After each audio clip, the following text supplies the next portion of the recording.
आज हम class 9th को जो चैप्टर समझाने जा रहे हैं उसका नाम है संधि। तो संधि चैप्टर बहुत इम्पोर्टेंट है और संधि को रटने की आवश्यकता नहीं है, उसको ध्यान से समझने की आवश्यकता है।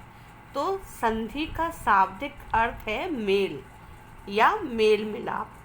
जब दो ध्वनियाँ परस्पर यानी आपस में मिलती हैं और मिलकर एक स्वतंत्र भाषिक रूप बना लेती हैं, यानी उसके रूप में परिवर्तन जो आ जाता है, तो उसे संधि कहते हैं। जैसे उदाहरण दिया है पुस्तक प्लस आलय, तो संधि दोनों में होने के बाद ये शब्द बनता है हमारा पुस्तकालय।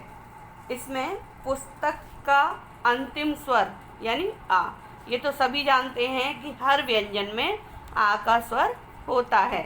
तो पुस्तक में अंतिम स्वर क में आ जुड़ा हुआ है, तो आ तथा आलय का प्रथम आ दोनों मिलकर क्या बने हैं, बड़ा आ। तो यहाँ अतः यहाँ दो स्वरों में परिवर्तन आया है, क्योंकि दो छोटा आ और बड़ा आ दोनों ही स्वर है, तो यहाँ पर जो है वैसे स्वर संधि है। अब आते हैं संधि के भेद, यानी संधि कितने प्रकार की होती है। तो संधि हमारी संधि युक्त, उसके बाद आता है संधि विच्छेद।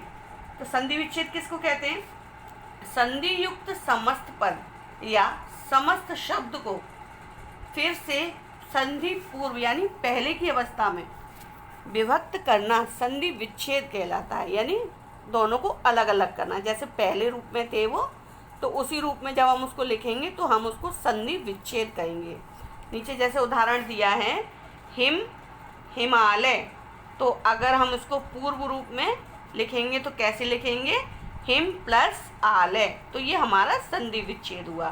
दूसरा उदाहरण दिया है जगन्नाथ, तो जगत प्लस नाथ, तो यहाँ पर इन दोनों में संधि विच्छेद हुआ है, तो ये दोनों अलग अलग यानी अपने पहले जैसे रूप में आ गए। अब हम पढ़ेंगे संधि के भेद। तो संस्कृत तथा हिंदी में संधि के मुख्य रूप से 3 भेद हैं, यानी इनको 3 भागों में विभक्त किया गया है। पहली आती है हमारी स्वर संधि, दूसरी व्यंजन संधि और विसर्ग संधि। तो सबसे पहले स्वर संधि की परिभाषा को हम समझ लेते हैं। तो स्वर संधि क्या है, दो स्वरों के पारस्परिक मेल से जो विकार उत्पन्न होता है उसे स्वर संधि कहते हैं। इसको मुख्य रूप से 5 भागों में विभक्त किया गया है, यानी स्वर संधि के 5 भेद हैं। स्वर संधि में दो स्वरों का आपस में मेल होता है, तो उसको स्वर का स्वर से मेल होता है, तो वहाँ पर स्वर संधि होती है। तो इसका जो सबसे पहला जो वो पार्ट है इसका दीर्घ संधि। तो दीर्घ संधि में क्या होता है, ह्रस्व या दीर्घ अ ई और ऊ। ह्रस्व का मतलब छोटा, छोटा अ, छोटी ई और छोटा ऊ से पूर्व से परे, परे यानी बाद में क्रमशः ह्रस्व या दीर्घ यानी छोटा या बड़ा कुछ भी हो, प्लस के बाद में आता है अ ई और ऊ, तो उसका जो उनमें संधि हो जाती है, तो बड़ा आ बड़ी ई और बड़ा ऊ हो जाते हैं, यानी दीर्घ का मतलब बड़ा हो जाना। जैसे प्लस से पहले छोटा आ छोटी ई या छोटा ऊ है, और प्लस के बाद में भी छोटा आ छोटी ई या छोटा ऊ है, तो दोनों के मिलने पर वहाँ दीर्घ हो जाएगा, यानी बड़ा हो जाता है। अब उदाहरण नीचे देखें तो समझ में आएगा। जैसे हमारा उदाहरण दिया है जन्म प्लस अंतर, और संधि होने पर इन दोनों का क्या हो गया, जन्मांतर। यानी जन्म में माँ में आ है, उसके बाद प्लस के बाद अंतर में आ है, तो दोनों को मिलाकर हमारा हो गया आ, यानी बड़ा आ, तो संधि हो गई हमारी जन्मांतर। अब दूसरा उदाहरण भी इसी प्रकार है, परम प्लस आनंद। तो यहाँ ऊपर वाले में छोटा आ मिलके बड़ा हुआ, यहाँ पर छोटा आ और बड़ा आ मिलकर बड़ा आ हुआ है। ऐसे ही नीचे उदाहरण देखें, महा प्लस आत्मा, महात्मा। और यहाँ पर महा में भी बड़ा आ है और आत्मा में भी बड़ा आ है, लेकिन दोनों के मिलने पर आ ही रहा, तो यहाँ पर भी हमारी दीर्घ संधि होती। जैसे इसके नाम से स्पष्ट होता है कि दीर्घ, दीर्घ का मतलब बड़ा होना। ऐसे नीचे ई और ऊ के भी उदाहरण दिए, उदाहरण देखने पर आपको स्पष्ट हो जाएगा कि इसमें दीर्घ संधि किस प्रकार से है।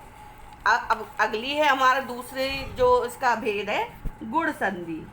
यहाँ पर गुण संधि की परिभाषा दी है, यदि आ और बड़ा आ के आगे ई, ऊ और री स्वर आते हैं तो दोनों के मिलने से क्रमशः ए, ओ और अर हो जाते हैं, वहाँ गुण संधि होती है। इसको थोड़ा सरल भाषा में हम इस तरीके से समझेंगे, जैसे प्लस से पहले आ और आ है और बाद में ई और ई के मिलने पर क्या हो जाएगा, ए। छोटा आ बड़ा आ प्लस उसके बाद में अगर ऊ और ऊ आता है तो दोनों के स्थान पर क्या हो जाएगा, मिलने पर ओ हो जाएगा। ऐसे ही आ और आ प्लस उसके प्लस के बाद में री आता है तो वहाँ पर अर हो जाता है। अब नीचे उदाहरण दिए हैं, जैसे देव प्लस इंद्र, तो यहाँ पर संधि हो गई हमारी देवेंद्र। क्यों?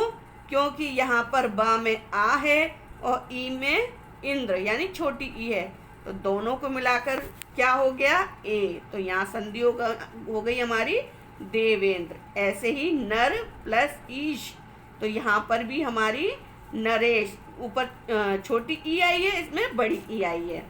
ऐसे ही है सूर्य प्लस उदय, यहाँ पर ऊ आया है आ के बाद में तो यहाँ ओ हो जाएगा।